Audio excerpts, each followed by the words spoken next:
They told me to keep my distance. Diplomacy was delicate, and humans were still seen as barely civilized apes. But when I first saw Princess Elena standing beneath the star dome, her silhouette framed by constellations, something in me unraveled. She was elegance and fire wrapped in sapphire scales and silver robes, her gaze calm yet ancient. I didn't mean to say it out loud. "I wish I could marry her," I whispered to no one, the words spilling from a place I didn't understand.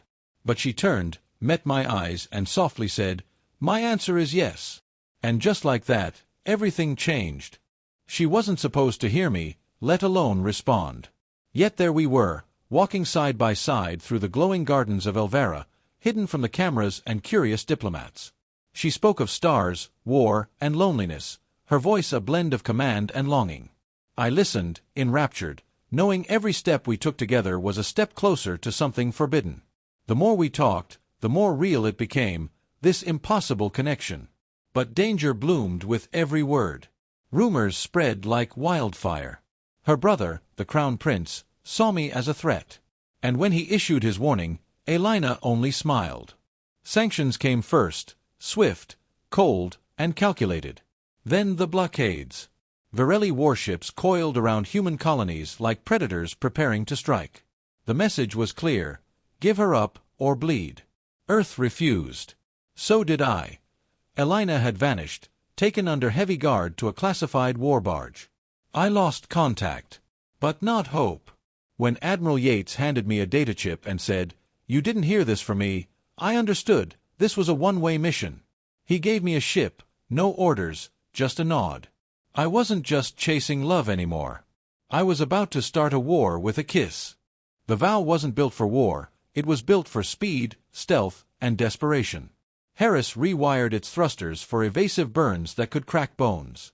Li Mei drowned Varelli sensors in phantom signals, making us ghosts. Dr. Roth stitched our wounds before we got them. We didn't sleep.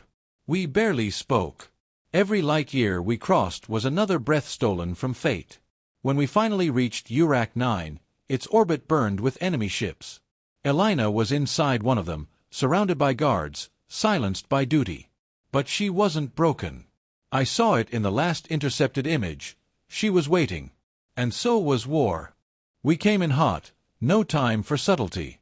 The vow tore through the blockade like a dagger through silk, Harris laughing manically as we dodged death by inches.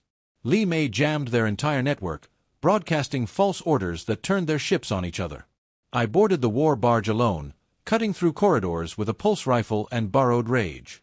I found her in a gilded cell, shackled but proud. The moment she saw me, her eyes lit up, and then narrowed with fury. She snatched a guard's blade, stood beside me, and said, "Let's finish this." We fought our way out together. The Radiant Dominion eclipsed both suns as it arrived, her brother's flagship, a cathedral of war, bristling with weapons and pride. He hailed us, his voice venom wrapped in silk, demanding her return or promising annihilation. Elena stepped forward, calm as a storm. "I invoke the duel of suns," she declared, ancient Varelli law binding her words. A trial by combat, sacred and unbreakable. Her brother scoffed until she added, "He'll fight for me." A human. I strapped into grav boots, stepped onto the dueling platform, and faced a warrior bred from birth to kill. He was faster, deadlier. I was wounded early, cracked ribs, searing pain, but I fought like a man with something more than blood to lose. I fought with love. I used gravity shifts, raw instincts, and human unpredictability. When I disarmed him, blade at his throat, he saw it too. I could have ended him. Instead, I walked away. That's how we win. The wedding took place aboard Unity Station, neutral ground above a blue-green world neither of us had ever seen. The chamber was filled with ambassadors, soldiers, skeptics, and a dozen nervous cameras transmitting across the galaxy. Some called it a political stunt. Others called it treason. But when Elena entered, dressed in ceremonial Varelli silk lined with Terran gold, silence swept the hall. She walked with fire and grace, unchained by tradition, unafraid of judgment. I stood waiting, heart thundering louder than any battle I'd faced. We spoke vows in both our tongues, and when I said, "I choose you in all lifetimes," her eyes shimmered. "And I choose you in all galaxies," she replied. When we kissed, something ancient shattered. Maybe fear. Maybe pride. Maybe the unspoken truth that love had always been the strongest force in the stars. The Virelli didn't collapse. Humanity didn't rise above. Instead, we began something new. A bond forged not by treaties or war, but by two people who refused to let go. Trade returned.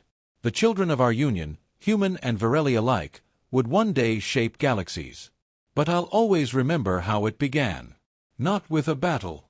Not with politics. But with a whisper.